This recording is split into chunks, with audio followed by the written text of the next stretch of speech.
Friday. It's This Is Going Well, I Think, with David Cooper. I am David Cooper. It is This Is Going Well, I Think, the show where no one's listening, no one cares. That show where every episode's the last episode. In about 10 minutes' time, it's Science Fridays with Daniel Riskin, science communicator and bat biologist. And boy, does he have some science stories that you are going to love. Turns out, when we think of people we're mean to, often it's people from different places, other countries. But a recent study shows we're actually meaner to our own neighbors, the people in our own country, than those far away. And also, the latest in Spaceship Slingshot maneuver technology. If you're planning on taking a ride to the outer solar system and may want to slingshot around the sun, well, good news, there's been technological advancements there. So if you like Star Trek or you own a spaceship, you're not going to want to miss this. After that, it's our technology segment with expert Carmi Levy. And in keeping with the space theme, Carmi's going to tell us how Canada has joined the US and NASA in the great race to map asteroids that could bam, smash, destroy Earth. Wondering if that could be a problem for you? I know who someone you can ask about that is. The dinosaurs. And following that, there is a very large fat cat, a chonker, that has gone viral in Ottawa on his weight loss journey to drop from 43 pounds to a more healthy size. And that cat, Axel is his name, has taken the internet by storm. The people love him, so I'm going to interview Axel. Wait, that's not going to work. I'm going to interview Axel's owner. That is just some of the great stuff that you're going to hear tonight, and I'm looking forward to getting on with the show. But first, breaking news. We'll have an update from the presidential debate in the United States with a very special foreign correspondent. I wonder if you can guess who he is. So let's talk the presidential debate and the one thing I thought I would never hear spoken on a political debate stage. Well, guess what? Trump said it, and so did Biden. So we're about to cover all that. But first, this. And reporting live from London, England, it is our foreign correspondent, Tony Five, to do a debate debrief. Old Joe and Disgusting Don. Hell, I just made those up. I like it, David. Pretty good, huh? Old Joe and Disgusting Don had a debate last night for those living under a rock, and Tony Five is here. Tony, welcome to discuss. David, absolutely epic. It was like the Battle of the Coffin Dodgers, wasn't it? It was like a retirement home rumble, David. Very strange, very odd country you're in at the moment, where you've got a choice of falling down a well or falling down a well on fire. It's like we're watching the end of the Republic in real time. This must have felt the same way after World War II in the UK, when you're just like watching your country no longer be an empire and fall apart and descend into chaos, where you're threatening to deport migrants to Rwanda who aren't from Rwanda, but we're not going to cover that again. No, whilst I was there during that period of time, the time being the 1940s, I do feel it very similar, that it does feel a chaotic, dystopian, horrific end to a period of time. I agree. And people actually don't know this about you. 70 years ago, maybe 80 years ago, when Rome fell in ancient Rome, you were there to witness that as well. You've seen republics rise and fall. What do you make of the fall of the American Republic? Because that's the only explanation I have for the horrific stuff we saw and heard last night during the debate. Yep. So in the documentary with Russell Crowe about gladiators, the original speech that he gave was what I gave to the Roman people. So I said during the opening speech, I am Tonius Maximus Decimus, yeah? And I have herpes coptus, right? So I did have an itch that day. They took it on. Oliver Stone obviously made it into a big film, as they do. Didn't include the black people, as you do. And it was kind of, Russell Crowe took all the spotlight. But on that occasion, instead of me killing a lion, I just kicked a cat. So a lot of artistic license was taken in that portrayal of me during Roman times, David, yeah. Don't kick kitties. You know, later in the show, we're interviewing a woman who's gone viral because she has a 20-kilo cat that she's trying to put on a diet. Oh, that would be a hard kick, David. That would be a that would be a run-up. You know what? I would have laughed 5 years ago before I was forced to adopt a kitty. Now I love kitties, but kick a dog. Dogs are fine. You're a cat lover. Kick a dog. You're a cat lover. I'm a dog lover. Kick a dog. Who cares? Potatoes. Let's call the whole thing off, David. Carry on. Here's something I never thought I would see in an American presidential debate, or really any debate. Honestly, I don't even think I would hear this in a prison debate, okay? Imagine the good prisoners get to form a little debate club, and because they're on their best behavior, the prison warden lets them stage debates, like as if they were, I don't know, university students or whatever. Yeah. I don't even think we would hear the following line. Are you ready for it? Always. Think of all the civil penalties you have of having sex with a porn star on the night while your wife was pregnant. I mean, what are you talking about? You have the morals of an alley cat. I didn't have sex with a porn star. I didn't have sex with a porn star. You got the morals of an alley cat. I mean, this is two people that are vying to be the leader of the free world, David. This is an incredible time to be alive. Never in my a million years would I think a presidential candidate would say on the stage, I didn't have sex with a porn star, and respond to that kind of statement seriously. This is where we're at. It's horrific to watch. It's great for late night comedy shows. Like, I'm loving John Oliver. I'm loving Jimmy Kimmel these days, but it's just a train wreck, isn't it? But on a serious note, what is the fight? Like, we joke about it, and here in England, it's so difficult. Okay, don't get us wrong. People in glass houses shouldn't wee outside. But I guess... As the old saying goes. Yes, the whole saying goes. But how do you guys... Like, it seems so ridiculous. Just as much as you find us sending migrants to Rwanda, which, again, people here are just kind of used to hearing Rwanda. It's only when you really put it in their face, they go, oh, yeah, why on earth are they sending people to Rwanda? Like, for example... But why on earth would you, what do people think? They've got this choice between these two guys who is going to lead you for the next 4 years. And that's it. There's no other choice. I mean, I was reading that there's a possibility of a way that Joe Biden could step down and somebody else could take over. I don't know how that works. I think there's more and more rumbling in and out of the Democratic Party that, like, don't put this guy forward, you know? Yeah. But how do you tell a presidential candidate who's already the president and has won the nomination to step down? He's got to want to do it. I suppose you could tell him today, but he'd forget it by tomorrow. That's another thing. He's going to say, I stepped down, and the next day he'll say, I didn't say that. I didn't step down. Who's the president? and then, what year is it? Who's the president? I don't know. I guess it's just baffling. I've got such whiplash in terms of the crazy things I hear every day that I don't know. I'm apathetic, and I guess I just focus on my life and what I can do to live a good life and treat people in my community well, and I don't let the noise of it all distract me too much. But there is bleed through, right? Like, there is stuff that goes on at my level, at the sort of local level, that is coming from the very top, and it makes life less palatable, and it makes life more difficult.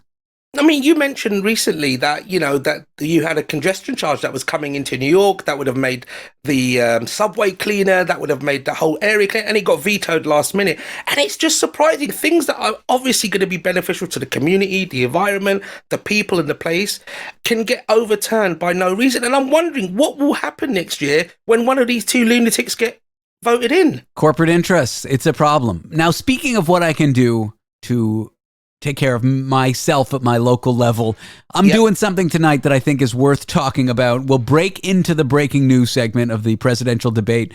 Tonight, I'm doing something of the category 0 stars, would recommend, or it's the worst thing I've ever done in my life, and I can't wait to do it again. Okay. Another way to say it is, that sucks. I love it. I love things that are so horrible that they're amazing. That's why I went to Staten Island for me and Miranda's 11th year anniversary. Happy anniversary, Miranda. Slightly belated.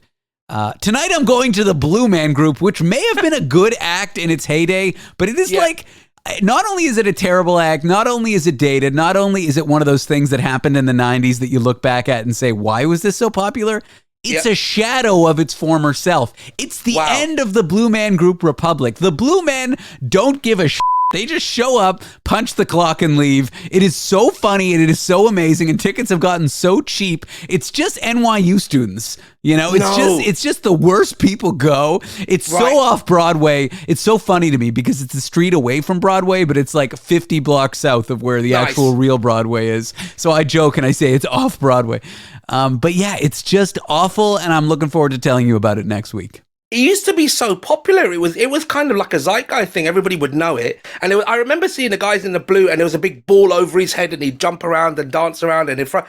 But I don't get it. What is it? Some sort of weird cabaret? There's no story to it. Like Blue Man woke up one morning, he went to a Blue Man play, or he was red, and then at the end of it, he was blue. Is there a story? Is there an underlying theme? Is it something that you can reminisce and ruminate on when you leave the theater? The best way I think I can describe it is it's like the movie Coneheads with no dialogue, so mimes and drumming as well, where the Coneheads are painted blue. That's the best way I can describe it.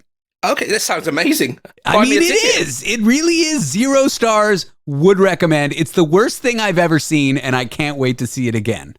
So I told you the other day that I'm coming back to New York for our annual Thanksgiving, and I want you to take me. All right. We'll report live from the Blue Man Group. We'll get media passes. Backstage, baby. Backstage. Tony, thank you. David, always a pleasure.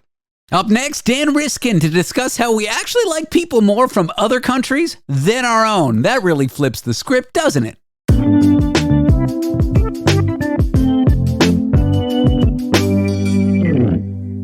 It's Strange Science Shenanigans. I've been attempting to name all the segments that I do. I feel like Shenanigans it needs something, strange shenanigans would work better, but then you're stuck. You could talk like that for Sean Connery. Yeah, you're Sean Connery for the rest of the episode. Or you could have Science Shenanigans. Oh, Science Shenanigans. Science Shenanigans. Yeah. How about we call this, it's time for something a little better than that other... It's time for something that's a little better than the other things that I do, but not that much better, but it's with danriskin.com. But measurably better. If you make a graph and you run a statistical test, you will find that these segments are pretty good. I can't do it. Pretty good. Are you a Larry David fan? I mean, it's hard not to be. He's very funny. He's very funny. I like how he took 5 or 6 years off. And between, I think it was season maybe 12 and 13, selfie sticks had become a thing. And so he'd taken many years off. So he starts the new season. He's just walking down, I don't know, Hollywood Boulevard. I don't know. He's walking down some street in LA, and a tourist is taking a selfie stick photo, and he grabs the stick out of he doesn't say anything. He's just walking, Larry David. He grabs the selfie stick, he breaks it over his leg, and then keeps walking. And that's how the season starts. And I'm like, I love it. Yeah. Okay. Science is why you're here. Science times. People are mean. People are mean. You like this story, don't you? I do. I can be a little mean, Dan. I've been told I'm mean, but since I quit drinking, I've been told I'm a lot nicer. I've had friends say I could only start being your friend after you quit drinking, because I would think it was funny. You know, there's a line, right? The teasing line, where you're being a little mean to someone, but it's affectionate. Yeah. I would lose that ability to spot the line while drunk. I'm so off topic here, but people are mean. No, and they're often mean to people in their own country, aren't they? Yeah. So here's the thing: when we look at human behavior, it makes sense. We have an understanding that there's this in-group idea and there's this out-group idea. So like if I belong to I go to some school, like some university, and then I meet somebody from the other university. Well, we don't like them very much. And then there's a football game between our university and their university. You know who I'm going to cheer for? My university. Because I like my team, see? And I like my city and I like my country. And we, people do this all the time. So these researchers are like, hey, here's another way we can measure this. Let's make a game. And I'll explain the game in a second. But when we'll play the game, we'll expect that people are nicer to people in their own country. And they'll probably be meaner to people in other countries. And they got the opposite result. People were nicer to people from other cultures, and when it was their own culture, they were really hard on them, which was not what they expected. I feel like I've observed this anecdotally. Like we're sometimes a little bit harder to our friends and our loved ones, like our family members. Like we're more judgmental, but if it was a stranger, we would never judge them for that thing. Right. So I'll tell you about how the game works, and then we can see because it's not so much about like the people in your house, because really what they were measuring is just people in your community, right? So people you don't know, but they're part of your community. And so the title of the paper is Nasty Neighbor, and it's this idea that like why are we being meaner to our neighbors than we are to people who live on the other side of the city? That's the idea. So here's how the game works. You are allocated a certain amount of money, and they did this in a whole bunch of different countries, so they spent a lot of time figuring out how much money would be the same for everywhere. So they actually figured out what the median income is and how much money at that median income in that country a person would make in an hour, and then they divided it by 6 to say, give me this. So this amount of money is 10 minutes worth of income in your country. So it was standardized. Now for Canada, my calculation of that is about $5. So $5 Canadian. You give them $5 Canadian. That was the biggest waste of everybody's time. Like, this is the thing about these scientific papers. Sometimes the side thing is so interesting about how they do like this ridiculous piece of it. They spend so long trying to figure out how to figure out how much money to give everybody. Because if you give somebody in the States $10 and then you give somebody in like a very poor place $10, it has very different implications. So anyway, they standardize it that way. I've wasted even more time talking about this. No, it's interesting. I mean, a dollar, what is it? Purchasing power parity? It's Big economics Mac with index. Dan Riskin. Yeah. Here I am doing economics. So anyway, they did all that back work. So they gave everybody 10 minutes of work's worth of money. And then they said, okay, this is your money. Now you are either a defender in this round or you are an attacker in this round. And here's how it works. So in this round, I'm the defender. Somebody's going to attack me, and they're going to spend some portion of their $5 on attacking me. Now, I can spend any amount of my $5 I want on defending myself. I can spend the whole $5, I can spend $0, I can spend $2.50, whatever. And whatever I spend on my defenses is lost. So I only get to keep what's left over after I've spent money on my defenses. However, if they spend more money on their attack than I spend on my defenses, they get all my money. So whatever money I didn't spend on my defenses, they're going to take away from me. So if I spend $1 on my defenses, then they spend $2 attacking me, they're going to get $4. So okay, that's the game theory from my side. And then as the attacker, it's the other side of the coin, right? You spend as much as you want attacking. You don't have to spend any money attacking. You could just keep your $5 and not get any of their money, but you could spend some money attacking and get more. So they played several rounds of this game, and in every round they said to you, the person you're playing against is in Australia. The person you're playing against is in India. The person you're playing against is in your country. Or they said the person you're playing against is in an unknown country. And what they found is people spend more when it's their own country than they do for other countries. And they spend more for their own country than an unknown country. And that was backwards from what they were expecting, because we're supposed to be nice to the people in our communities. Interesting. Do you think they kind of understand the people in their community, so they think they could take advantage of them? Well, so in the big thing that they sort of go down, the discussion of this paper is long. They really go into all kinds of different ideas about what this might mean. But their big point is that in times of plenty, we're nice to our neighbors and we all get along great. But when things go south and we need potatoes and our neighbors and growing we potatoes. need potatoes, laddie. I shouldn't be making fun of the Irish No, you famine. It's should, too soon. It's too soon. It has only been a century. We got to get a little more time behind us. But when things go bad, the neighbors, that's low hanging fruit. And also your neighbors are probably going to come, you have to worry about people looting in your community and all that stuff. And you see the dirty laundry of the people in your community, where it's easier to romanticize people on the other side of the world. Like, I've never been to this country and it's a very poor country and the people there are probably very nice. And so I'm not going to go hard on them. But so what they find is not only are people nicer to other countries, but the closer the country is to their own geographically and culturally, the worse they are. So it's actually like gradient. So as a Canadian, if it's American, I'll probably be pretty mean because that's right next door. If it's Australian, I might be pretty mean because that's basically the same as Canadian except with more snakes. And if it's, some other place far away in the middle of Africa, then I'm probably not going to put very much money into it at all. So a Canadian's an unarmed American with healthcare, and an Australian's a Canadian with snakes? Is that what you're saying? That's pretty much it. And venomous spiders and venomous octopus and a whole bunch of other really great animals. All right, listen. And a New Zealander's like an Australian but nicer. No, New Zealand has barely anything that can hurt you. It's the opposite of Australia. It had it's all kinds of spiders in there. No. New Zealand, there's nothing. No spiders up in there? They have sand flies, they'll bite you, but there's nothing. No, there's nothing venomous. Like, it's just the safest place. It's just like gentle land. Are you saying there's no spiders all up in that? I don't know what you're referencing. Surely that's from something. No, it's not. It's just that's just how you talk. It's just slang.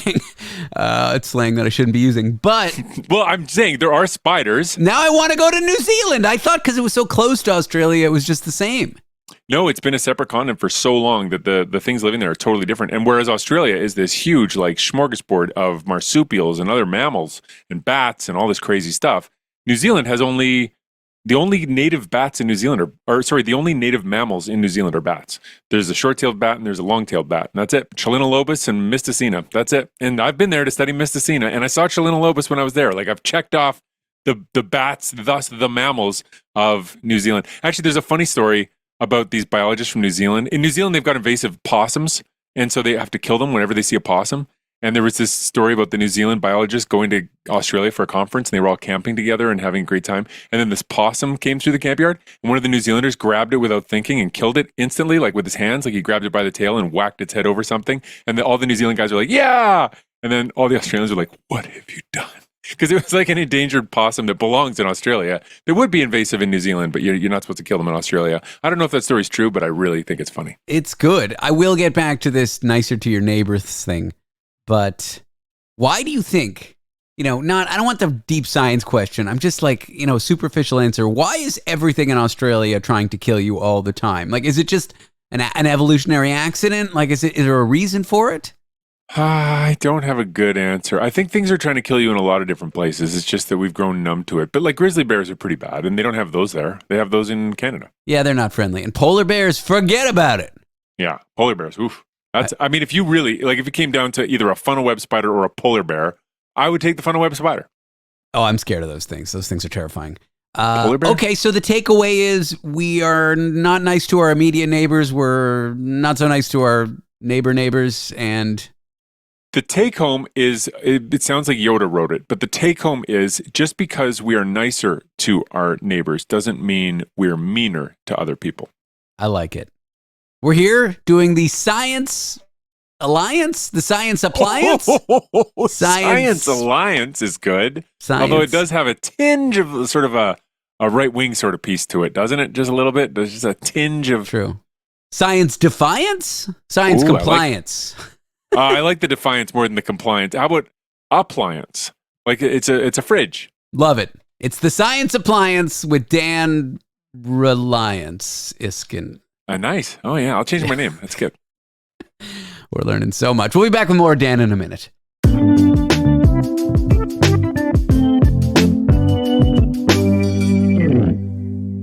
Daniel K. Riskin, science man, bat biologist, science communicator, educator, handsome man. I'm actually changed my name in that break to Dan Repliance. Dan Repliance. It's the Science Appliance with Dan Repliance. Yeah, the appliance of science with Dan Repliance. Is a repliance a type of communication where you're replying to people? Sure. You communicated to me, and I replianced back. It's like, oh, did you see my repliance? I got your email. Did you see my repliance? I believe I've struck a repliance on that thread. I've replianced it. Okay, we got a name for this. The Science Repliance. You know what? I like it. The Science Repliance. And people could just deal with the fact that it's not a word. That's just okay. We are all dumber for having listened to this and taken part in this. Mm-hmm. Dan, you've got some science stories that you have earmarked for discussion, and one I like in particular. I'm a big sci-fi fan. In fact, last night I was watching my second watch through of The Orville, Seth MacFarlane's kind of farcical. Oh yeah, is that good? It's so good. Seth is good. I didn't actually like Family Guy that much, but I love this show. Family Guy has some funny stuff. I guess. Family Guy has some funny stuff. Fine. But in the first season, there's an alien. It's like a male-only planet, but some people are actually born women, and they sort of force them to become men. It's awful. And there's this big trial, and then one of the people escapes, and she's a woman, and she's been hiding in the mountains, and this, that, and the other, and she's like a leader of the movement, and it's kind of like a modern day, gender... Smurfette. It's a modern day Smurfette story where everybody's male, but then there's this one female created by Gargamel, and she escapes into the woods, and she's 3 apples tall. Yeah. And Papa Smurf is played by Willem Dafoe. Yeah, I'm with you. Anyway, this alien, she's actually the planet's greatest poet, but they don't know who she is. But so she has to come forward and testify in this trial where they're trying not to have a sex change for this kid. Not important. Anyway, is it funny? Yes, but it's also deep. Like there's episodes where I cry. But someone plays for her. What's it called? It's called The Orville, Orville. It's a fantastic show. The first season's okay, but the second two, there's 3 seasons. I'll figure out where it's on streaming. Hulu. I don't know what that is in Canada. Oh man, that doesn't help me at all. But during the trial, somebody plays for her Working 9 to 5 by Dolly Parton as like, here's an old Earth song. And she's like, Dolly Parton is the greatest thing that ever lived. And she's like, Dolly Parton shall be the voice of my... So it's like silly, it's the serious stuff. Like it's like really deep stuff. They're forcing a sex change on this alien baby. It's awful. Yeah. And there's a trial and they're testifying and, the whole Federation of Planets or whatever, they're getting involved and... Well, the union, they call it. They don't call it the Federation. Long story short, Dolly Parton becomes the voice of this movement. 2 seasons later, there's another kerfuffle because there's like a sanctuary planet for the women that they're allowed to go to. And they visit it. And this poet, there's something that goes on, not important, but she needs to be convinced to kind of do the right thing instead of just caring about the movement, like more caring about the individual. And so they invite her into a simulator, which for those who don't know Star Trek, I'm boring everyone right now. Holodeck. Holodeck. They call it a simulator because it's like Seth MacFarlane got to start writing for Star Trek. Did you know that? I didn't know he wrote for Star Trek. I did not know that. Yeah, so he's got a love affair with sci-fi. He describes the show as a comedy love letter to Star Trek. Anyway, not important. Nice. Important, very important. Go on. This brought me to tears, not so much because it was moving, but because I love Dolly Parton. The alien needs to be convinced to do the right thing, so they invite her to the simulator, the holodeck. And tell me Dolly Parton makes a cameo. And it's Dolly Parton. And I imagine they flew the actor to Dolly Parton because it looks like it's just Dolly Parton's house in Tennessee. And there's no one else on set. It's just the one actor. And Dolly Parton talks about doing the right thing. And it's moving. And then she plays a song. And I'm like, Dolly Parton is in a Star Trek style show right now. And it made me cry. And that's my rant. I won't shut up. Well, I'll shut up now, I guess. No, the Orville. I'm sold. I mean, I do love Dolly Parton. I really, really, really like Dolly Parton. I think she's really amazing, talented, and just, what she's accomplished now would be impressive in today's day and age, but the fact that she did it back in the day, and the way, like, you look at these sexist interviewers and they're saying things like, oh, don't you have a lot of wig? And she's like, darling, blah, blah, blah, blah, blah. And then she just, like, owns the wig. She's like, of course I have a wig. Like, of course Same with her plastic surgery. She's like... Joan Rivers was like a mean, sharp-tongued comedian. Yeah. Dolly Parton's you like Joan Rivers. I love Joan Rivers, but Dolly Parton's like a soft Joan Rivers, Yeah. She's like, there are a few gifts that America has given the world. I mean, they claim to give the world democracy. That's BS. But no, that's not true. Jazz is one of them. Okay. Yes, okay.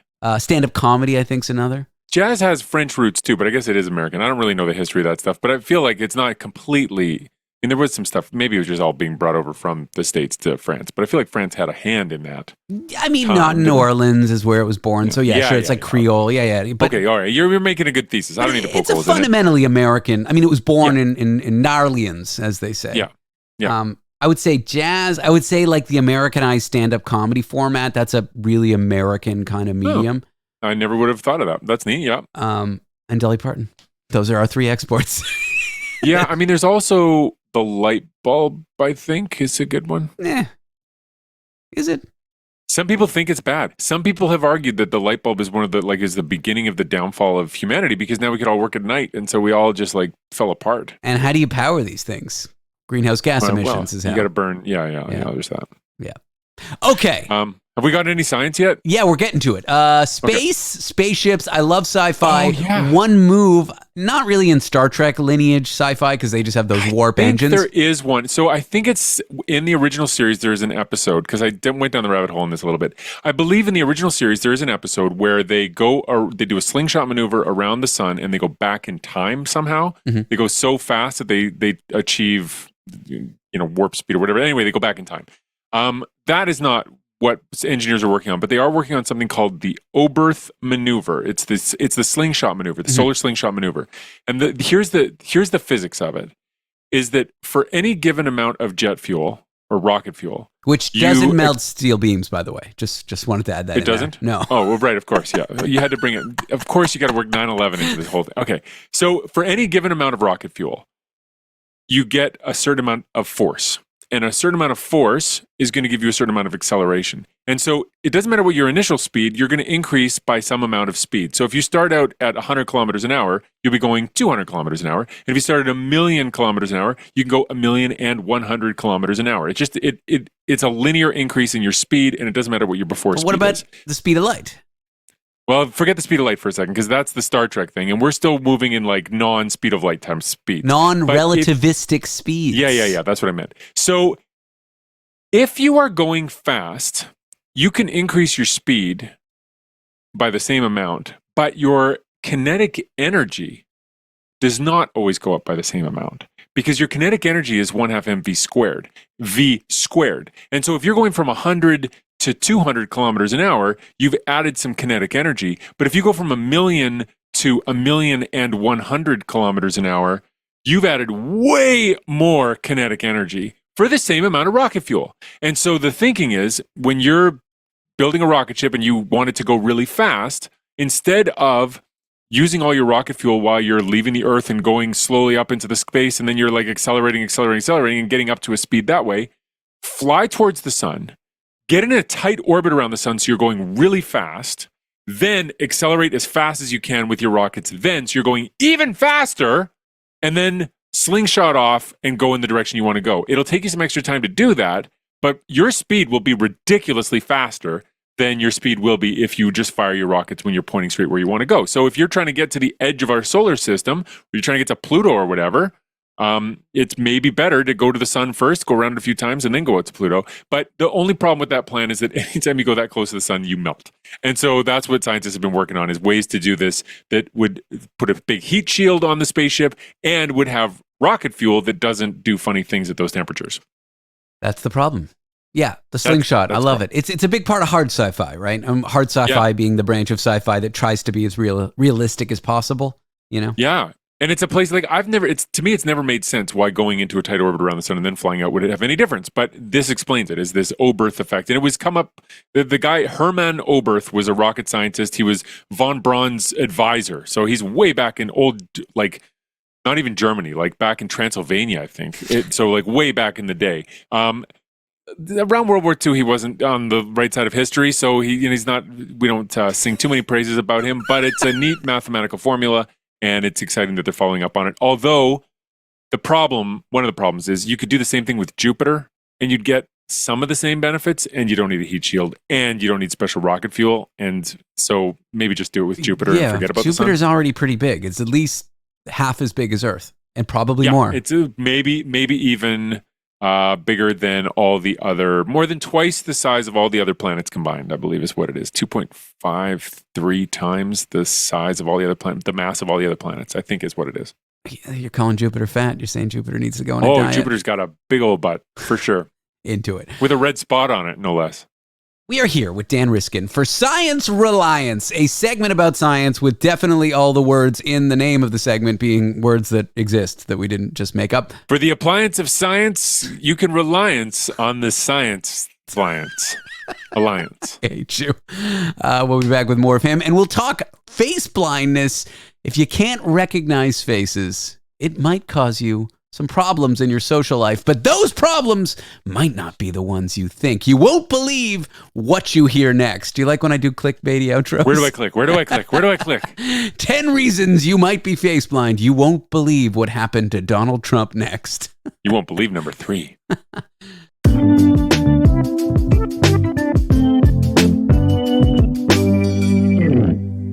We are here with Dan Riskin for the Science Repliance Appliance Dalliance. Yeah. Dalliance. Dan Riskin is an evolutionary by alliance. Dan Riskin. I'm an evolutionary by alliance. Dan Riskin is an evolutionary biologist. Am I? Specializing in the genus, Latin name, bats. Whoa. Bats are an order. There are several genera in the bat order. They're a kingdom, man. They're a kingdom. No, kingdom, phylum, class, order, family, genus, species. A kingdom of awesomeness! Yeah, no, they are. They're worthy of that, but they are in the order Chiroptera, which means hand wing, because their wings are their hands. That's Greek. And then in that order, there are several families, about 18 or so, I can never remember. And then in those families, there are a bunch of genera, and in those genera, sometimes it's just one species, and sometimes it's multiple species. Last week, or maybe it was the week before, I can't remember anything. I was talking to this schmuck. He's like a fungus expert. Oh, yeah. Tell me everything you learned. You know the guy? He's an Italian guy. I forget his name. Really? Yeah. He's really smart. Tell me, come on. What else? Is he a fun guy? Fun guy. No. Yeah, I did it. I hate you so much. I don't actually. I appreciate your time and I really like you. But he was the one that when the show The Last of Us aired, everyone called him and they were like, you didn't tell me that you were advising a TV show on HBO. And he's like, what are you talking about? He's like, you weren't advising? Like, he's the go-to cordyceps fungus guy. Anyway, long story short, he said something wild to me. And he said that fungus is a closer cousin to us. It branches off the tree of life closer than plants. So we're closer cousins to fungus, a lot more similar to funguses than we are to plants. Even Venus flytraps, which have little mouths, you know? I know, it's amazing. And fungi, I mean, it's the mushrooms, that's just like their sex organs that come out of the ground every once in a while. Most of all the interesting things that are happening are all underground, hidden from view. Like they play a huge role. They're just kind of invisible for us, but they are amazing. And but so he's the cordyceps guy, but did he advise on that show? No, he didn't. It's just when the show aired, everyone's like, I can't believe you're doing TV and you didn't tell me. And he's like, what are you talking about? That's how much of like the go-to media. He owns that. Wow. Amazing. Well, that's cool. I mean, they should have gone to him. He wrote a book about what could happen if climate change causes certain funguses to tolerate higher temperatures. He actually was talking about bats. He says there's this fungus that when bats kind of hang out upside down, it dissolves White nose? Is that what it is? They dissolve their skin and they just flew it out.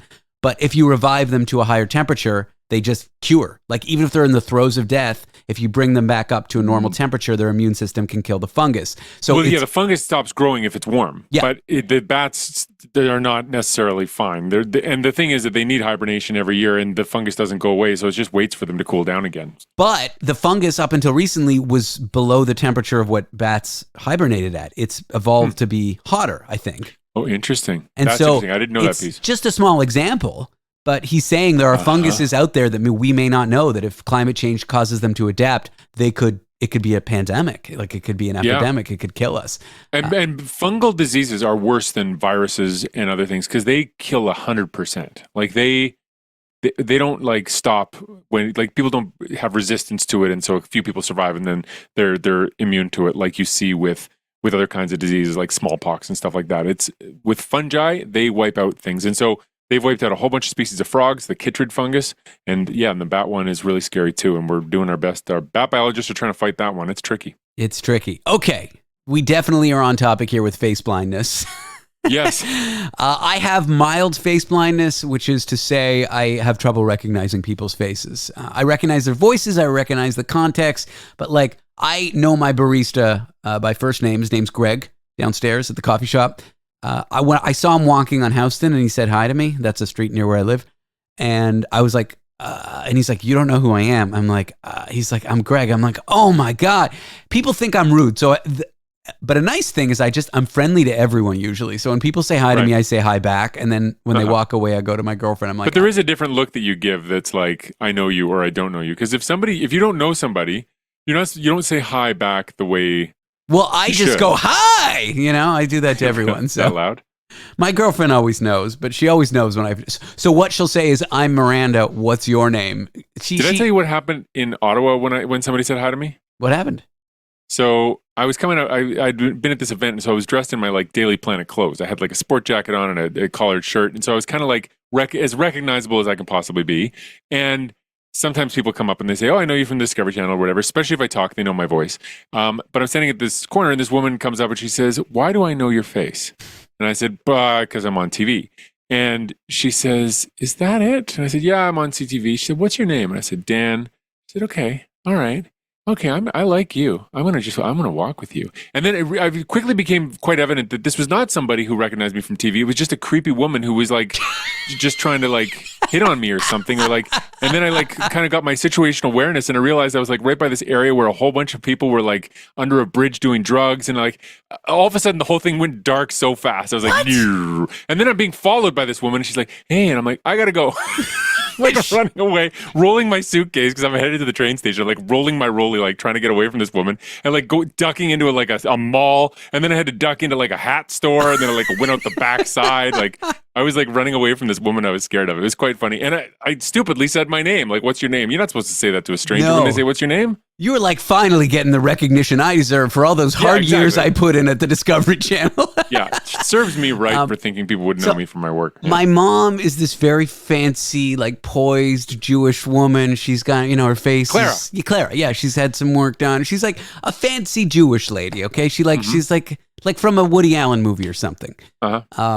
So we're in Times Square. We were seeing a show and whatever. I hate Times Square. We're there.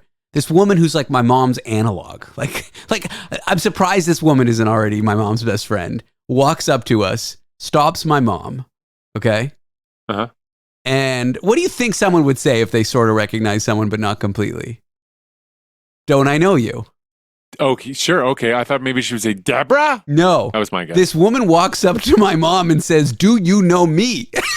Oh, yeah. That's a phenotype for I sure. loved it. I know those people. Yeah. Okay. And then it turns out she was my mom. She was from Atlanta, Georgia, but she was my mom from Atlanta. Like if my mom was from Atlanta. So it was a coincidence. Yeah, it was a coincidence. But I just love the narcissism in walking up to people and saying, do you know me?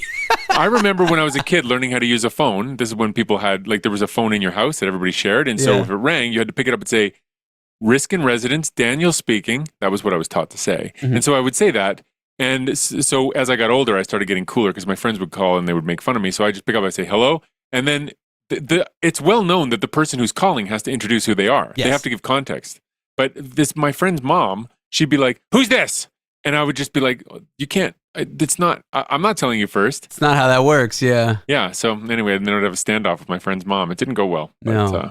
In hindsight, I was right. I feel like you do get the people, or like you butt dial someone and you hang up, or you get a wrong number, and then they call you and ask you who you are. And say, who's this? That's my favorite type of person. Yeah, don't do that. Okay, we have just a few minutes. We're going to we've so far done 2 science stories. We have a chance of doing a third.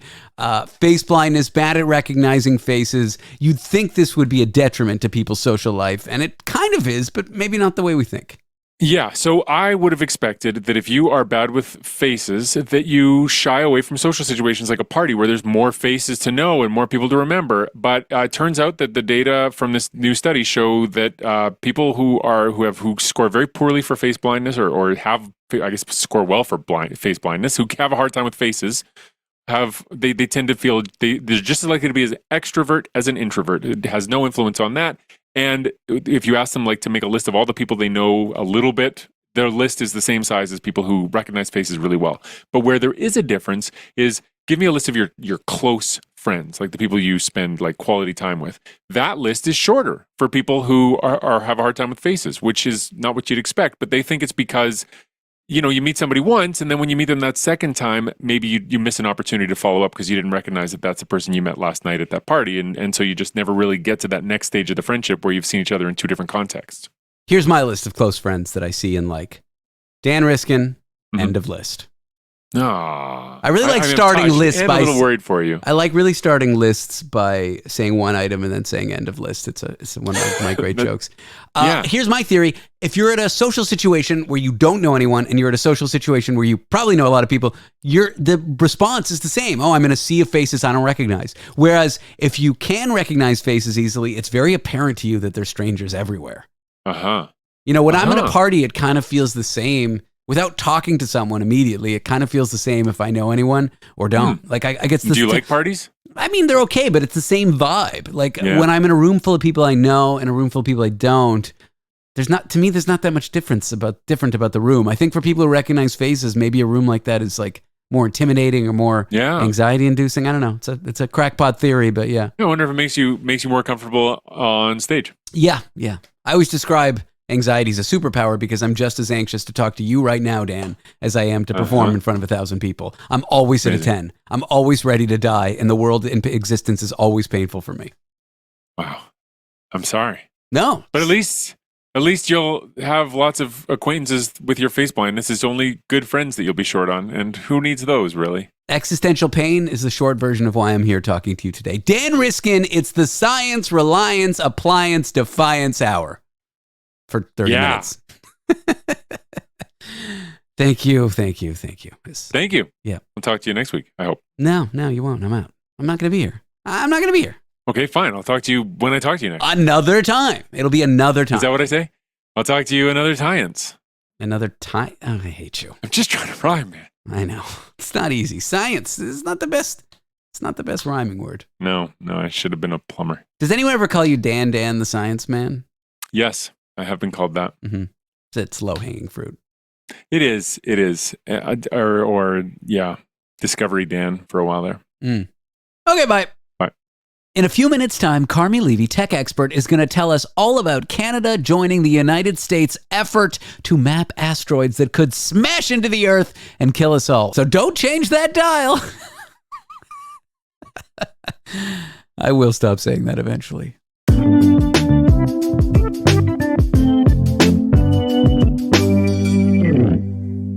It is technology time. Ooh, I think that's the name of our segment, Carmi. I've been trying to mature the show. I've been trying to make it more polished, and I've been trying to give these things names. Technology time. It's alliteration. I like it. That's right. It's time for technology. I'm down with that. No. Okay. It's not time for technology. It's technology time. Yeah. But if you want to put it in context, it's time for technology time. Wow, it's time for technology time. That's the name. That's the perfect name. It's got the right amount of stupid and relevancy. I love it. Like another segment I have on Wednesday is called Therapy Thursdays on a Wednesday. It's time for technology time with Carmi Levy, technology expert. I love it. And I feel like we say the word tech like 1,000 times in our interviews, as we should. That's the topic. Yeah. But I feel like we should just get it over with at the beginning. We should overstate the word tech. It's technology. I like it. It's technology time. No, wait. It's time for technology time. I almost forgot it. Man. It's okay. I wrote it down. So we're good. I'm writing it down as well. Yeah. With a pencil. So, no technology there. Or old technology. So NASA has this program, mapping service, I don't know, contingency, whatever. Eventually, the Earth is going to get smacked by an asteroid. I mean, it's happened in the past. There's been extinction events. Maybe we'll be so advanced we can just, I don't know, hit it with a laser, no big deal. But as it stands, between hitting it with a laser and no big deal, and now there's a lot that needs to happen. NASA is starting that journey. I think with just kind of mapping it out. Is that where they're kind of at with the plan? Yeah, well, actually, they're pretty far down the pipe. And so, no, they have not called Bruce Willis. He will not be launching with a nuclear weapon. Aerosmith will not be playing in the background. They actually... You're very melodic, I must say. Steven Tyler would be very proud of you. Yeah. It's called the Near Earth Object Surveyor, or NEO Surveyor, and it's an infrared space telescope, and they're planning to launch it by 2028, so 4 years from now. And basically what it's going to do, it's going to scan the solar system, and it's going to look for asteroids that we haven't discovered yet. They think there are about 25,000 of them out there. That's it? Yep. Well, there's more. I mean, there are more asteroids, but it's the ones that are in orbits that come relatively close to Earth and are large enough to be problematic. Like there are smaller ones. For example, there was that meteor just a few years ago that exploded over Ukraine. Remember, it shattered thousands of windows. It was this kind of viral sensation. The video was pretty spectacular. If you haven't seen it, go online and look. It is probably some of the coolest video you've ever seen. You see this thing flying overhead, and then this massive shockwave shatters windows, sets off car alarms. I mean, it caused injuries and stuff. Thankfully, no one died. But it was a wake-up call because it was a relatively small object, but we didn't know it was coming. And so it kind of raised the question of, well, what if it's larger? What if it's a city killer? What if it's a continent killer or a planet killer? What do we do then? What if it's larger? Ask the dinosaurs. What if it's larger, Carmi? Well, they're not around anymore. They can't tell us. Exactly. Exactly.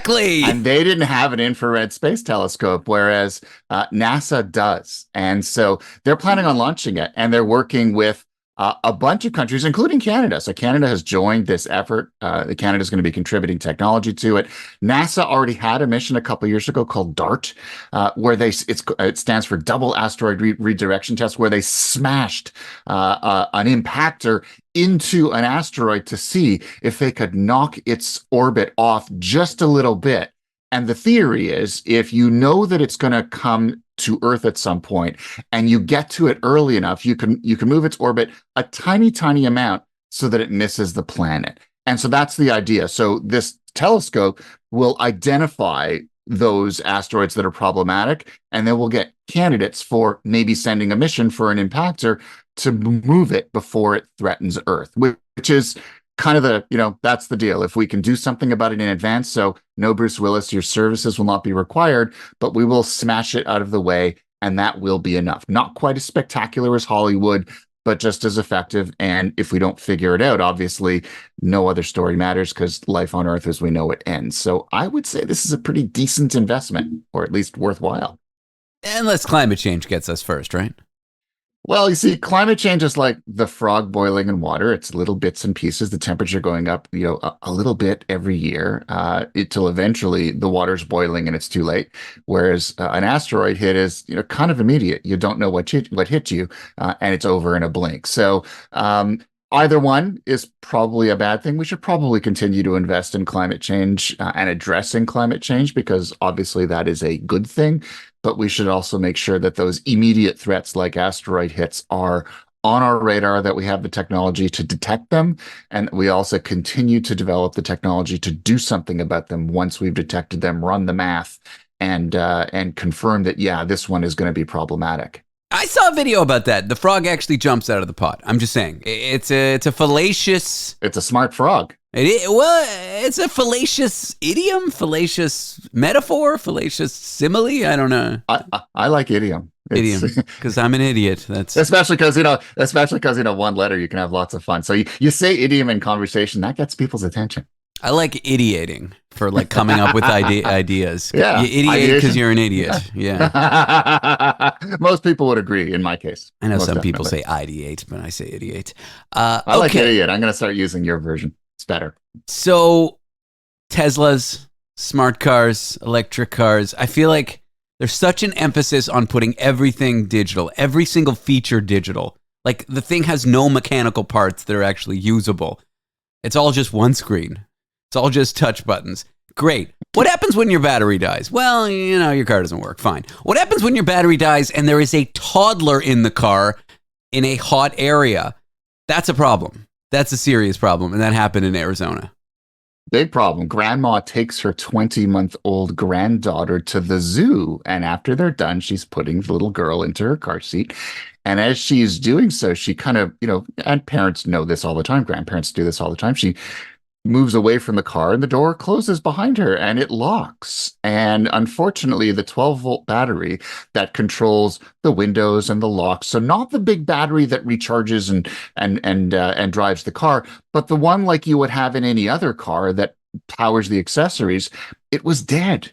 And Grandma didn't know that until, of course, she tried to open the door and she couldn't. She used her phone, she used her key card, she used her fob. Nothing worked because it was all dead. Now, of course, Teslas do have a system of latches and cables that if you're inside the car, you can use it to let yourself out. That might work if, you know where they are and how they work, and you're able to reach them, which if you're a 20-month-old kid in a car seat, probably not going to happen. So Grandma called the police. They came, first responders. They were able to break the window, get the child out, no injuries. But it illustrates this over-reliance on technology and the fact that most of us wouldn't know what to do with our cars if the batteries died and the critical accessories didn't work. What if you were trapped inside your car and you couldn't unlock it? What would you do then? Would you know how to manually get out of your car? Would you know how to break the window? Well, have you read the manual? That's another thing. Breaking, tempered glass is not trivial. It's difficult to do.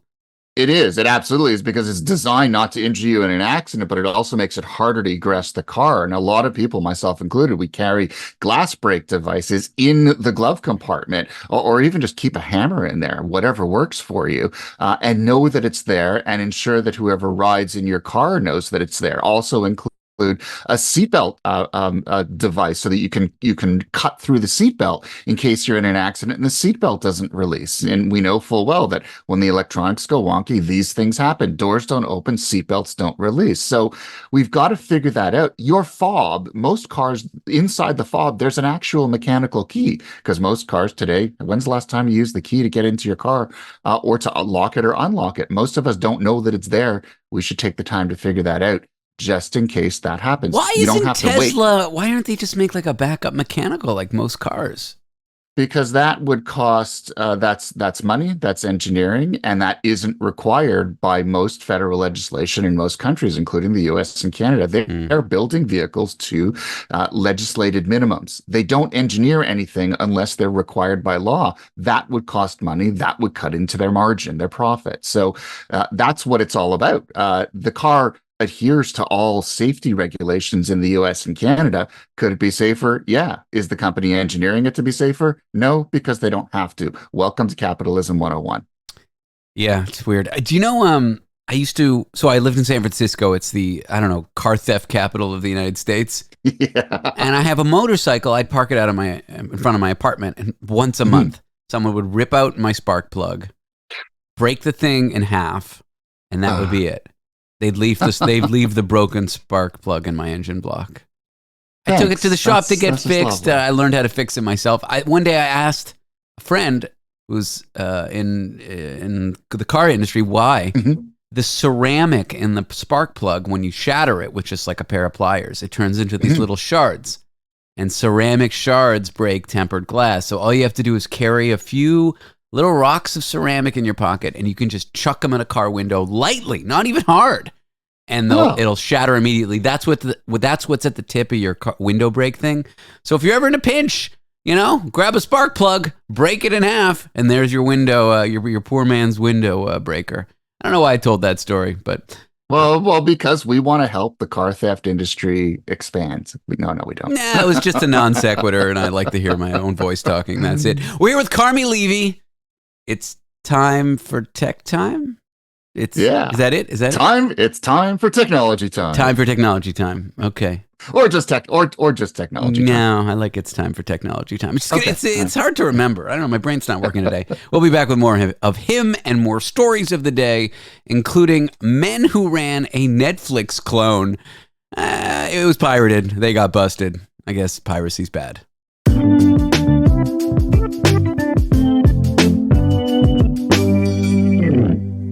We are here with technology expert Carmi Levy. It's time for technology time. See, I did it okay there. Well done. Nice. That was very smooth.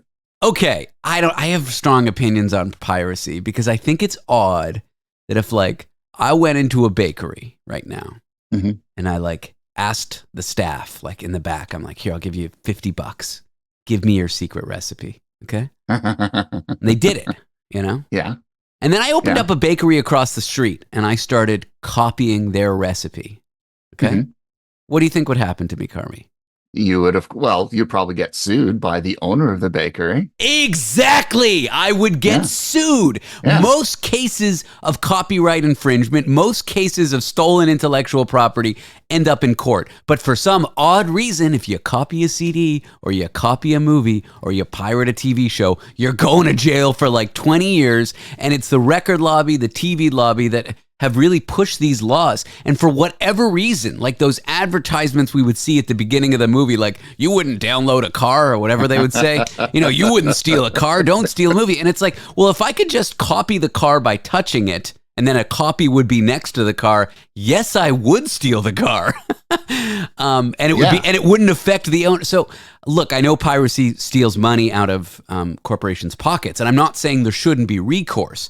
But jail time, it's insane to me. But for whatever reason, when Napster came around, when pirating TVs came around, these record labels, these TV executives, whatever, industry lobbies, convinced the public that this act was so abhorrent that you should end up in jail. And they lobbied for those laws and they got them. And so I'm not saying piracy is okay. I think it's wrong. I think it's stealing. And I think you should be able to be sued for it. I think the penalties should be steep.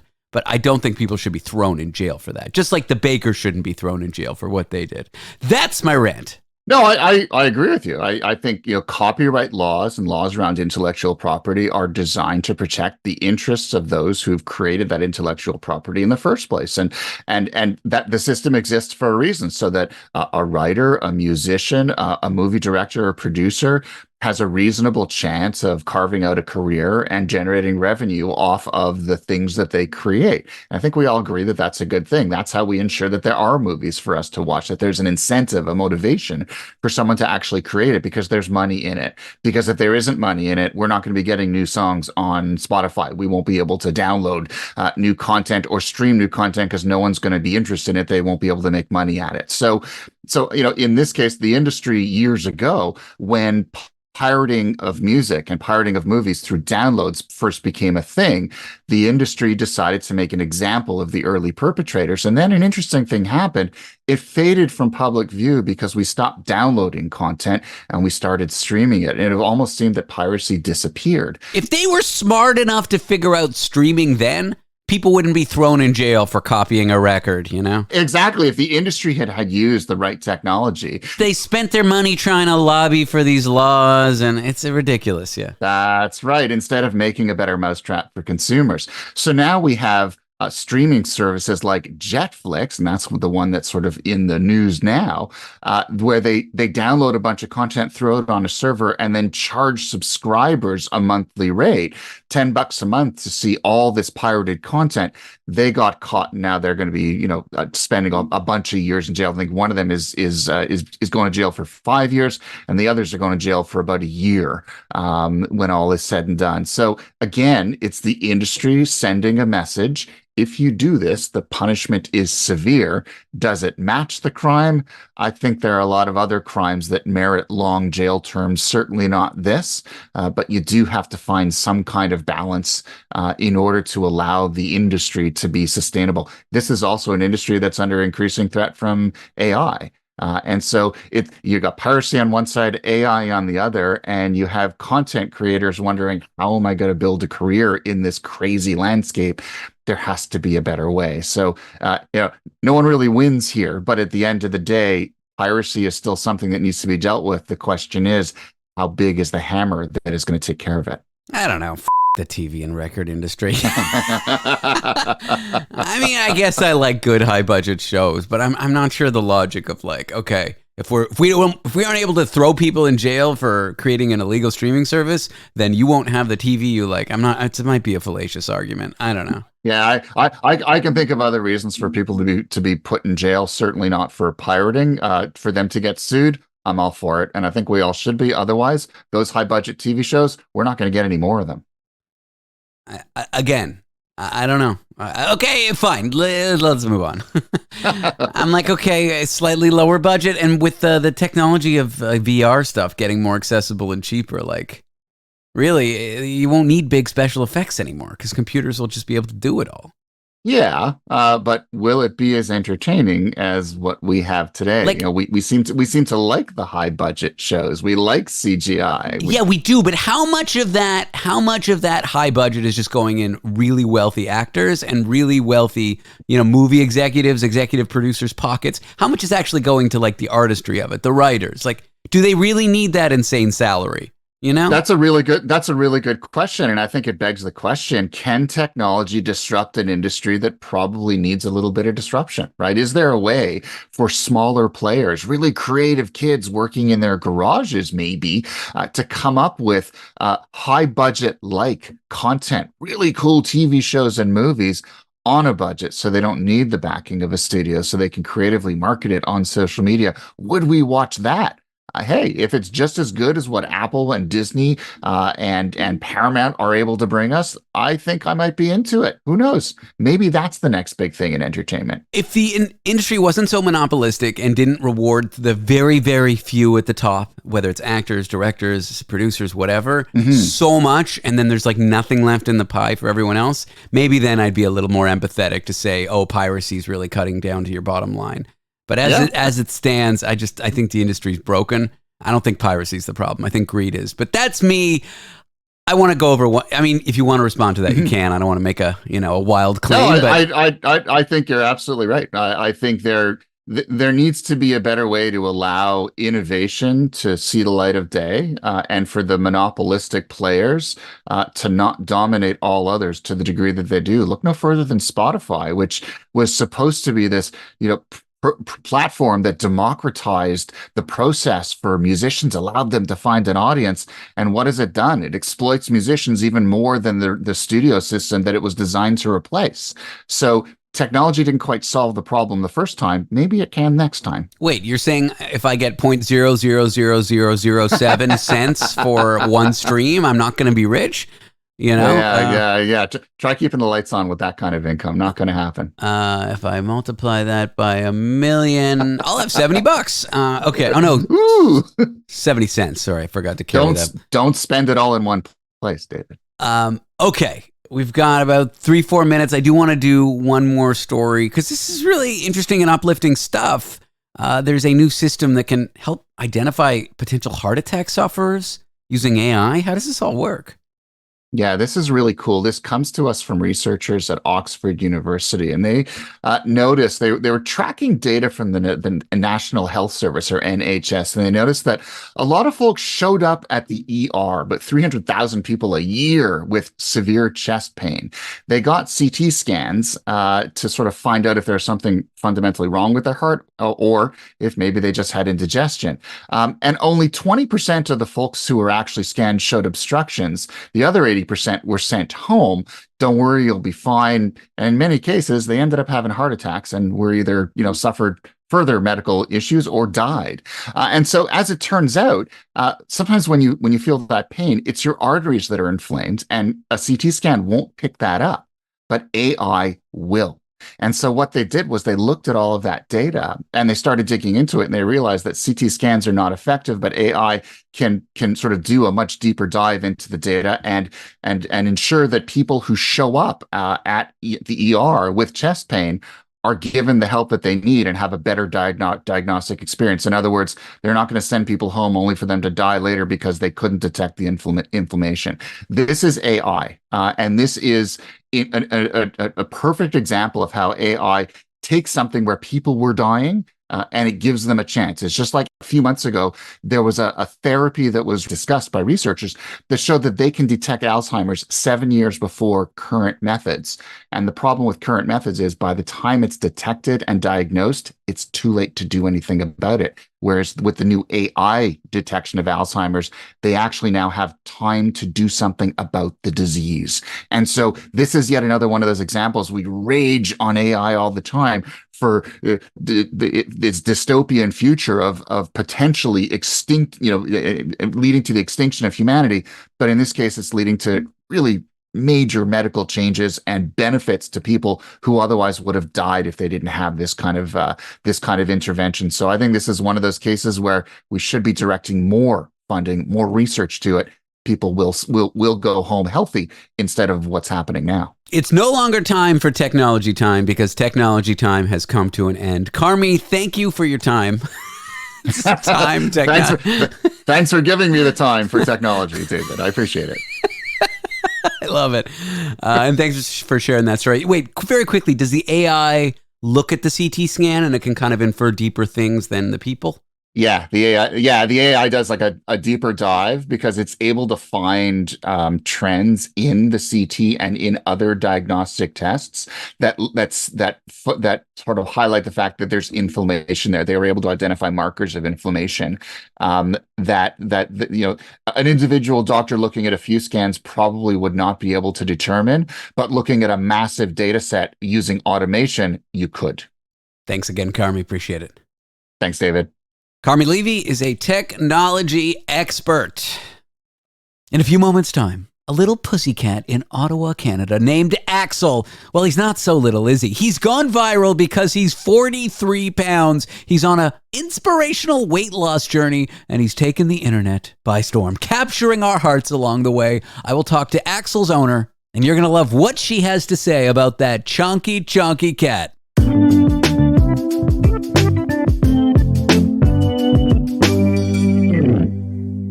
There is somebody, definitely a person and not a cat, named Axel. No, it's a cat, and it's gone viral, and the cat lives in Ottawa.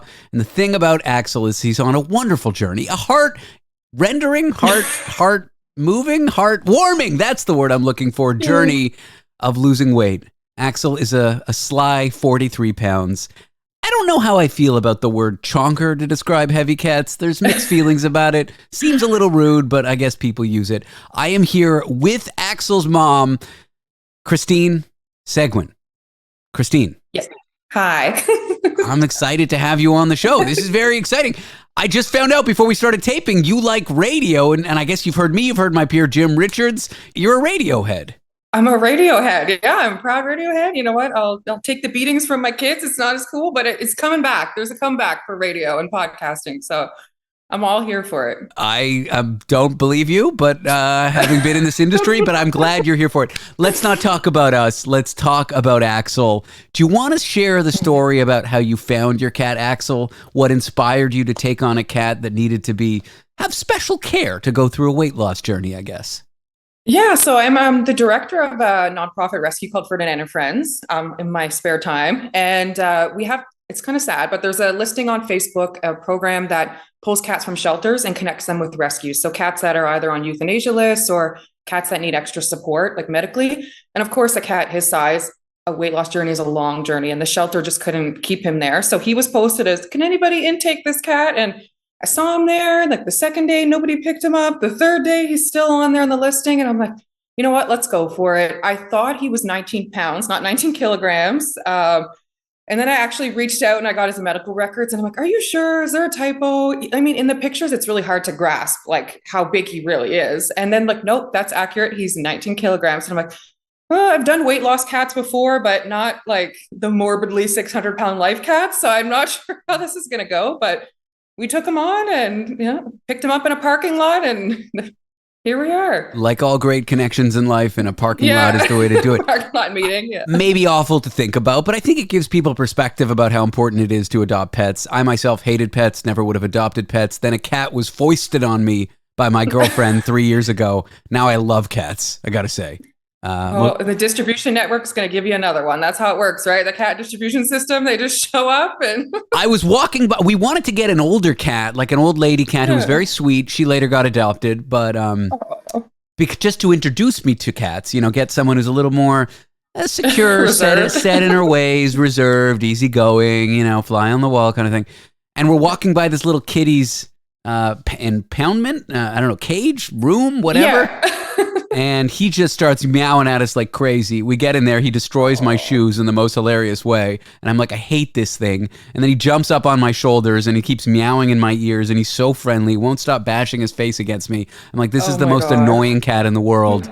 We have to go home with him. So that's how that works. You can't leave him there, yeah. And 4 years later, he's still the most annoying cat in the world. Okay, those are the best ones. I guess... My question before I went on that long rant, it is awful to think, but what might have befallen Axel had you not have decided to adopt him? It really depends. Like a lot of times they do end up on the euthanasia list. A lot of people think that doesn't happen in Canada, but the lists are miles long. It happens all the time. I think they probably would have found another placement for him. I don't know how that would have turned out, but I'm glad he ended up with us. We've got a great vet team. Great family, and he fit in. So everything kind of fell into place how it should have for him, and I'm so glad. Christine, how many cats do you have? How many cats do I own? Only 3. Actually, no, 4 because of Axel. I don't even know. See, how many foster cats? I have probably about 10 plus cats in my house right now. Some foster cats that, waiting for adoption, but I only own 4.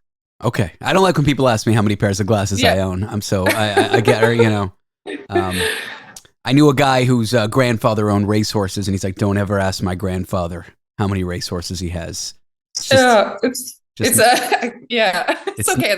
My house is filled. I've got cat hair everywhere. So. Okay, initial challenges of bringing an animal that needs such special attention into the household. You know what? Aside from once I got over the shock, I'm like, oh, can I swear on here? Oh, this cat, is this cat gonna croak in my house? What am I gonna do? I called my vet and then I sent her a message with a picture. I'm like, I've got this coming for you. Be ready. And she's like, that is not the fattest cat I've ever dealt with. And I was like, okay, we're going to the right place. So we did x-rays, blood work, all kinds of stuff. They couldn't make out his organs. The x-ray is quite funny because he had so many layers of fat. So they're like, well, we can see shape-wise, looks legit, but we don't know. He was actually healthy, no diabetes, no nothing. It was like, all right, bud, now it's just a matter of eating better. Let's do this. It was a little bit easier. How does this happen? I know it seems like a straightforward question, but I wonder if there's more nuance to this. How does this happen that cats can become so overweight? Was it just the situation that Axel was in before? He was being overfed? Like, what are the circumstances that can lead to a pet coming to this kind of dangerous level of overweight? Like the statistics are really high. I think it's 60% of domestic pets are overweight. And in cats like Axel, every day we see them online now. Maybe the people don't have access to social media, but we get a lot of contacts about them. And it's just a matter of overfeeding. You love your pet, you throw them some treats, you throw them a few more treats. Cats and dogs are eating table food more often. And I'm guilty of that myself. I just poured him a treat confetti thing this morning. So, it's just, you love them in the wrong way, I think. And that's kind of where it goes. And we know for him, that's probably what happened, just given how successful his diet's been. Eating less, he's losing weight. So he must have just been eating far too much. And we think human food, because he's really obsessed with pizza and cheese. So he's trying to fight for pizza this morning. And yeah, so I think he's had that in his life at some point. He seems very sweet. He's just kind of subdued for those that can't see you because they're listening. And why would they be able to see you? He's just relaxing behind you. He seems like a sweetheart. He's super chill. Like when we first got him in at the rescue, we had posted some videos and we had a few vet clinics reach out and we're like, can we adopt him? He would be a great clinic cat. And I was like, I'm not ready for that. Like he needs more time to lose weight. And then of course we stole him and we're like, he's a great sanctuary cat for all the foster cats. His vibe is so awesome that he just makes everybody feel comfortable, just like him, super comfortable. Yeah. I would be remiss if we didn't mention how the internet has fallen in love with Axel. Can you tell me a little bit about the videos and the response to them? Oh my God. Well, honestly, I know this is going to make me seem geriatric, but I was using TikTok to make videos for Facebook. My son calls it the old age home of the internet. So I was like, this is really cool. So I didn't even pay attention to the TikTok thing. And then my kid was like, hey, Mom, our fat cat's going viral on TikTok and everybody's calling you an animal abuser and you got to go online. And I'm like, what? And I think it was at maybe 2 million at that time. And I was like, oh, shit. Like, and an instant panic for like a week because I'm like, these people are so mean and I'm not cut out for the internet. And like, but I realized like they're doing it out of a place of love and they see this cat and clearly it is a form of abuse. Like he's unhealthy, he can't move around. And, they took it out on me. But once we started sharing his story, it's been so fun. Like we're helping fat cats everywhere. I didn't think I'd be like the fat cat trainer, but here I am like helping people behind the scenes, with their cat's diet. You really see the best in humanity. I just heard you say you think people being trolls on the internet and saying awful things are doing it out of love. We all could take a leaf out of your book, be a little more forgiving and just kind of accepting of horrible people. Maybe I don't know. I don't see it that way, but I like that you do. Yeah. It's a self-preservation thing, I think, because I think everybody's like, did you see what this person said? Like Jane 501. And I'm like, Jane 501. She's having a bad day. Like leave her alone. She'll come back and watch our videos and, Do you hope to raise awareness about how to curb pets off of these overweight paths that they're on by posting these videos? Really, yeah. It's just a matter of like inspiring others to kind of help their animals get on a better track. And then more like rescue content. I'm going to like helping animals, adopting, getting animals out of our shelter system and supporting families. A lot of people surrender because times are tough. Like financially, things are really hard. And, how can we help pets stay in their homes instead of end up in the shelter system? So hopefully as he continues to lose weight and, be a little bit thin and maybe his weight loss story won't be the story, we can continue to evolve his platform for the greater good or whatever for animals. He seems pretty relaxed. He could be a show cat, as it were. I know. Is the weight loss journey really just restricting the calories and making sure he gets exercise? Is it really just that simple? Honest to God, and I wish I could follow it myself as a human being because I just can't. But it's literally just restricting his diet and more movement. Like, we don't have an exercise. There's my other once formerly fat cat behind me, but we don't really have an exercise routine. It's just sticking treats in toy puzzle feeders. You see my video, some people don't like it, but I'm running around with a treat bag and he's chasing me with his little legs and it works, it can work. So can't imagine why anyone wouldn't like that. I mean, that just seems like a great way to get a workout with a tiny reward at the end. Yeah. Like if Axel could have his dream cheat day, what do you think his dream meal would be right now? I think an entire plate of Temptations treats and Shameless treats with some cheese and probably a slice of pizza. Like he could probably maybe throw some catnip on top all day long. He won't move. Well, now I'm getting hungry. Yeah. Well, Christine, thanks for sharing your story about Axel. It's an inspiring one. Where can people find you online to check out what's going on with Axel? He's on all of the social media platforms. Axel.Biggie Smalls. We're trying to figure out YouTube. Bear with me. I don't know how to use it. I'm figuring it out. You could use Facebook, to use TikTok, to use Instagram, to use YouTube, and upload the video through your email and maybe put it on a disc first. Exactly. Yeah. So just be patient. It may take a while, but we'll get there. He'll be on there at some point. I appreciate you talking to me, Christine. No problem. Thanks so much. Christine Seguin, she's a cat mom to Axel. Check him out online. Up next, airlines. They're ripping us off at every turn. They're giving us terrible service and doing outrageous things. I'll have an expert in aviation give us the latest with that.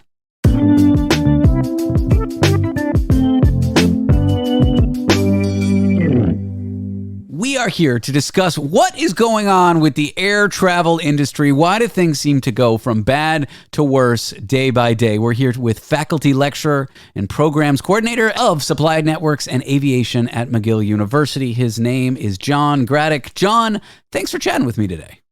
It's a pleasure to be here with you this afternoon. So it's always the headlines, right? Like I just saw a headline about another passenger who refused to get off when the airlines double booked. Do you think if they double booked, they would at least have the courtesy of not letting you board the plane? Do you know what I mean? To just remove you when you're in your seat, it's getting bad.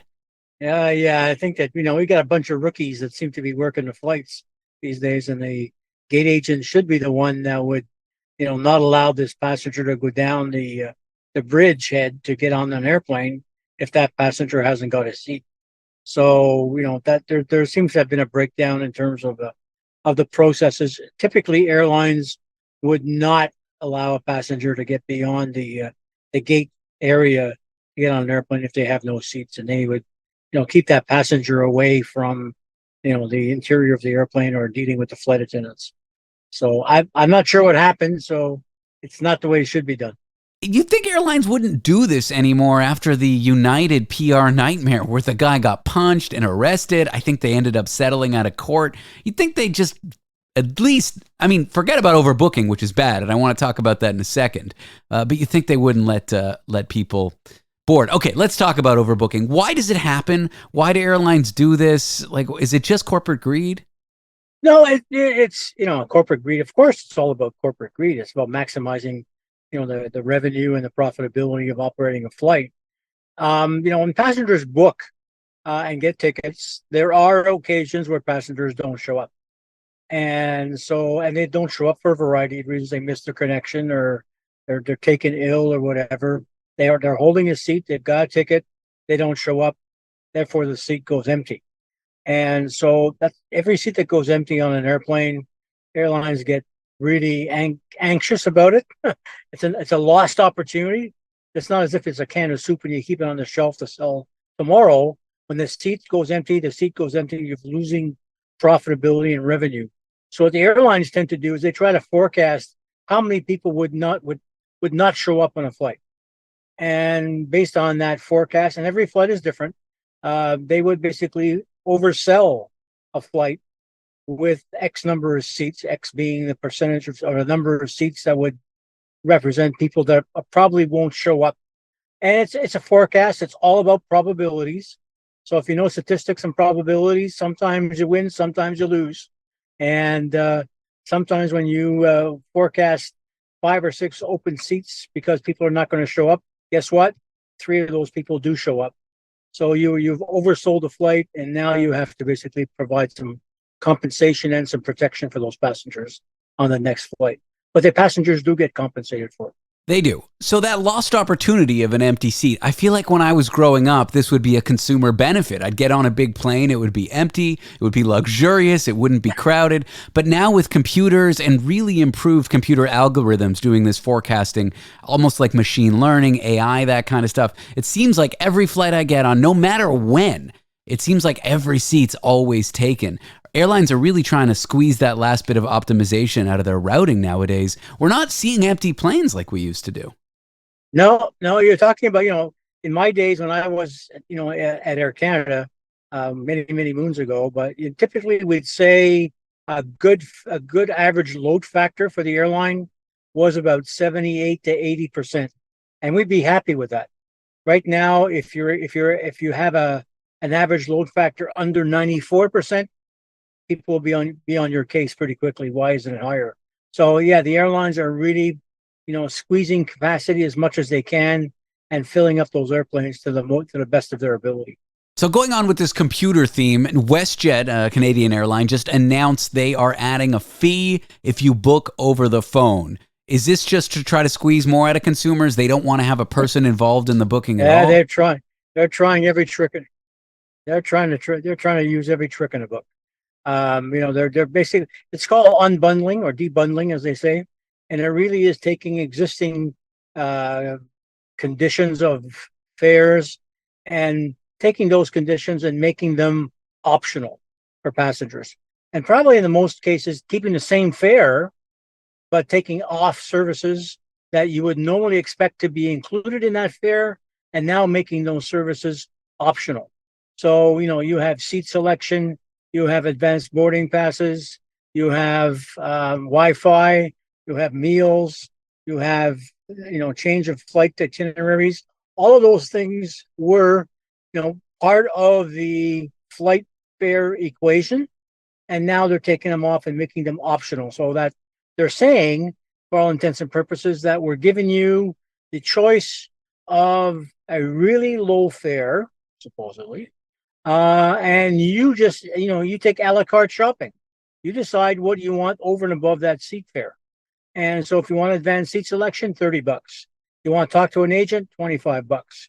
You want a window seat, $50. You want to check a bag, $75. Oh, you want to carry on? Another $50. So all of those things now become optional. And the airlines are saying, see, we're giving you the cheapest fare possible with nothing on it. And you decide as a customer, as a consumer, you decide what you want. So they're giving you freedom of choice, but really it's a shell game they're playing that is getting them lots of revenue. In the U.S., as an example, just last year, just the baggage fees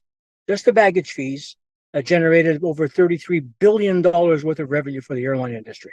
Wow. Just bags. Forget Wow. anything else. And so it's a moneymaker. At what point do regulators step in and tell the airlines, hey, you can't treat passengers like this? Or is it the service level just going to decrease and decrease and decrease, and we're going to get dinged with these fees to get basic stuff?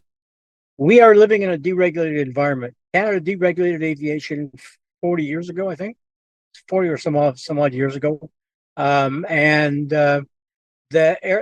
deregulated it, they basically said, we're going to stay out of regulating the commercial side of the business. We won't regulate survival of carriers. We won't regulate fares. We won't regulate routes. And we definitely will not regulate levels of service. Those are competitive issues. Those are commercial issues. And as a regulator, that's not our job to go in there and to make decisions that have a commercial context to it. So open market, open season. But that's not exactly true, is it? I mean, airlines are forced to compensate people when they double book, when they bump passengers. There are cases where the government does step in and say, hey, you can't treat passengers like that. I feel like if things get really, really bad, won't they have to do that with, I don't know, basic services? Like, what if you have to stand on the plane instead of sit? That protection, that passenger protection for rights to get bumped or they get delays or stuff, it's fairly recent. That only came around in 2019 in Canada because of the fact that we had a number of carriers that were misusing, the provisions of the regulations when it comes to compensation. And I remember distinctly the event that caused that was that there's a number of Air Transat flights that were diverted. They're supposed to come to Montreal, got diverted to Ottawa because of thunderstorms.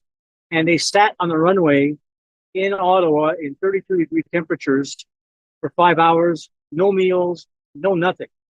And the captains, did not even want to go onto the gate to get passengers off or get them a change of clothes or washroom or bottles of water, because they said if we do that, Ottawa's going to charge us $3,000 an airplane to do that. And they said, screw that, we're going to stay on the airplane. Everybody stays on the airplane, and we're going to sit and wait until Montreal airport opens up. So that created such a mess that the airline said, okay, enough of that. We'll come in there and we'll legislate and regulate. And that's where they passenger protection rights came in based on that incident that happened in Ottawa. So, yeah, it does take a major incident to get the government to get involved in somehow, some way bringing together, passenger protection. And unfortunately, that's the consequence that we have for deregulation in Canada. In the U.S., there is very little in terms of passenger protection rights. Like in Canada, if you get delayed 3 hours or 6 hours or 9 hours, you get up to $1,000 just out-of-pocket compensation for the inconvenience that the airline is causing you because of that delay. No such compensation in the U.S., and the EU does have it, but it's being changed. So, compensation for passengers for delays, cancellations, and all that good stuff. That's an evolving pattern that, at the end of the day, required the government to step in. Government did not want to step in; they stayed away from it for decades, and then it was just public pressure that caused them to jump in there with their rates. Well, I wish the public pressure would extend to all these gotcha fees, including booking over the phone. Anyway, that's all the time we have. Thanks so much for talking to me, John. I appreciate it. All right. A pleasure is mine. Have a great day. Take care. John Graddick is a faculty lecturer and programs coordinator of supply networks and aviation at McGill University. That is our show. And every Friday, we sing a little song to close things out. And today, no different. So, I hope you have a nice weekend. That's another week of This Is Going Well, I think, with David Cooper. Thanks for listening to all the stuff that I put out for you to listen to. I really appreciate that you tuned in to this show. I really appreciate it. I already said that.